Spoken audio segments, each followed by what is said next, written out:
This past August, the United States Federal Trade Commission promulgated a new regulation regarding consumer reviews, which affects the high-end audio industry. This federal regulation is 163 pages long, 6 pages of rules, and about 157 pages of analysis and discussion of comments that the FTC received during the public comment period process. There has been some limited discussion already about whether or not this regulation applies to the high-end audio industry and to professional reviews in online and print magazines and other places in our industry, including social media. Mike Laverna of Twittering Machines has reported that in his view, it doesn't apply at all to our industry because the regulation doesn't target high-end audio. With respect to Mike Laverna, and I enjoy his Twittering Machines reporting very much, that's the wrong question. A federal regulation does not name and enumerate its targets. It defines certain business activities, and any business activity which falls within the scope of the regulation is covered potentially by the regulation, unless there is an exclusion for that business activity or industry. An exclusion means that the regulator has decided that the business activity in question is outside the scope of the regulation. Alternatively, an industry or business activity may be within the scope of the regulation, but receives an exception within the text of the rule, in which case the business activity is within the scope of the regulation, but for whatever reason, the regulator has decided that the activity in question is not going to be subject to the regulation. Third, a particular business activity or industry might receive a no-action letter, which means that certain described activity is not going to be subject to administrative action or enforcement action by the regulator if the actor confines its activities to the scope of the no action. However, we don't have any of that here. There's no exclusion for high-end audio in the regulation. There's no exception for high-end audio in the regulation. There's no action because that process hasn't started yet. And there's no safe harbor. And so as of the moment, that regulation absolutely applies to the activities of reviewers in high-end audio. There are 3 main sections of the regulation that potentially apply to high-end audio. One is insider reviews and consumer testimonials. This rule prohibits testimonials by the manufacturer and the manufacturer's employees and officers without conspicuous and clear disclosure of the material business interest of the company in that testimonial. Further, a manufacturer may not disseminate a consumer review which was written or posted by an employee or manager or officer or agent of the manufacturer without, again, clear and conspicuous disclosure of the business relationship between the writer of the consumer review and the manufacturer. The second part of the regulation which affects the high-end audio industry is review suppression. The final rule prohibits a business from threatening or making a false allegation against the writer or poster of a review for the intent of getting the writer or poster to remove the review or not post the negative review in the first place.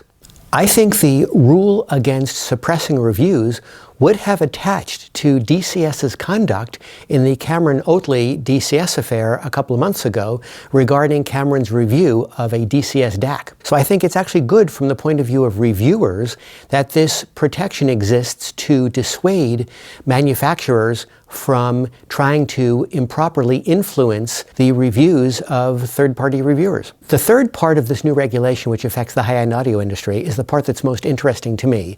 It is a prohibition on buying consumer reviews. The rule says it is a violation for a business to provide compensation or other incentives in exchange for or conditioned expressly or by implication on the writing or creation of consumer reviews expressing a particular sentiment, positive or negative, regarding the product, service, or business that is the subject of the review. These economic incentives cannot be exchanged for or conditioned expressly or by implication on the writing of a review which expresses a particular sentiment, positive or negative. It is interesting to me that the FTC in this rule included as an element of the prohibition expressing a particular sentiment. They might not have included that. They could have made it much broader and said simply, any exchange of value in return for a review is prohibited. But they specifically did not do that. They are not trying to prohibit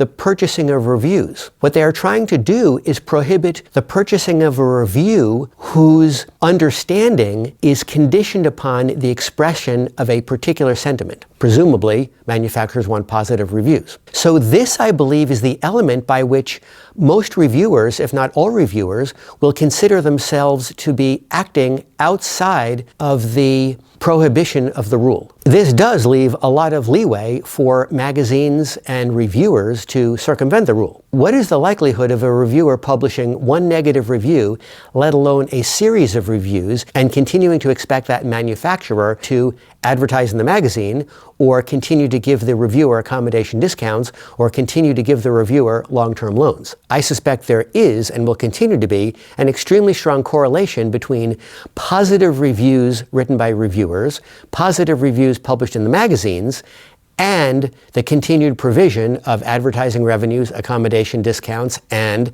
long-term loans. I don't think a manufacturer is going to continue to advertise in a magazine, online, or in print for very long if the reviewers of that magazine publish one, let alone several, negative reviews. Jim Austin published in an editorial in Stereophile his understanding of the applicability of this new FTC regulation to our industry and to Stereophile. Jim writes, quote, "I spent days cogitating on what impact, if any, the new rule might have on Stereophile. I asked myself every hard question I could think of and came to a conclusion. Assuming the rule applies at all, Stereophile is in full compliance." Unquote. I think Jim does amazing reviews, and I have enormous respect for how well he's managing Stereophile. However, the rule, as I interpret it, does not address entities as much as it addresses reviewers. The definition of reviewer clearly contemplates an individual, not a person. In legal parlance, a person typically could be an individual or an entity, but in the definition of the rule, reviewer is clearly anticipated to be an individual. So the fact that Jim believes the rule doesn't apply to Stereophile is actually asking the wrong question. I do believe the rule applies to Stereophile's reviewers. Further, after saying that Jim believes Stereophile's in full compliance, Jim writes, quote, "To be certain, I sent a note to the FTC. Does this rule apply to us? If so, exactly how?" The answer came from Michael Ostheimer, an FTC attorney, quote, "The new rule only applies to commercial speech and journalism.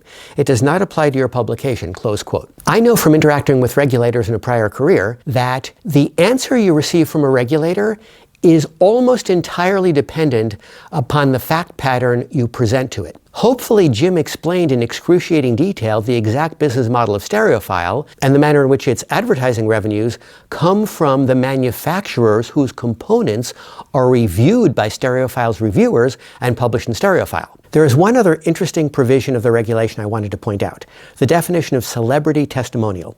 Celebrity testimonial means an advertising or promotional message that consumers are likely to believe reflects the opinions, beliefs, experiences of a well-known individual who purchased or otherwise has experience with the product. Does this mean Denzel Washington, or could it mean other people as well? There's been some discussion on the thread on What's Best that was started about this FTC regulation that celebrity testimonial only applies to well-known celebrities, people we would all agree are celebrities. I don't believe that's the case. In the comment analysis section, the FTC discusses this. One commenter wrote in requesting that the commission provide further guidance on what constitutes a, quote, well-known individual, close quote. First, the FTC answers, well, we're talking about famous people in the areas of entertainment, film, music, writing, or sport. Okay, that's what we would think. However, the FTC's explanation continued, quote, individuals who earn money through their work as, quote, influencers, unquote, are also well known, as are those who have been featured in the news or media. And then the FTC continued, quote, to be, quote, well known, unquote, one need not have such pervasive fame as to be a public figure for all purposes and in all contexts. For example, an influencer may be well known to a subset of individuals interested in a particular subject. A subset of individuals interested in a particular subject. That sure sounds like a hobby to me. So it is clear to me that by celebrity, the FTC is not necessarily talking about only obvious celebrities. There is a concept of being well known in a narrow field. In summary, this new FTC regulation definitely applies to the high-end audio industry. The fact that we weren't named explicitly or otherwise manifestly targeted is totally irrelevant. It applies to business activities within its scope. I think the clear and conspicuous disclosure requirement required for reviews posted by the manufacturer and its employees of the products it manufactures is good. I think the prohibition on suppressing reviews is good. I think the new rule impacting the buying of reviews is also good. I think it'll make reviewers more sensitive to the conflicts of interest and to the apparent conflicts of interest inherent in our review business. If you, consumers, industry professionals, manufacturers, reviewers, have any questions about this regulation, please don't hesitate to contact me privately if you do have any questions. If you've liked this video report, please kindly click like and subscribe to my What's Best Forum YouTube channel.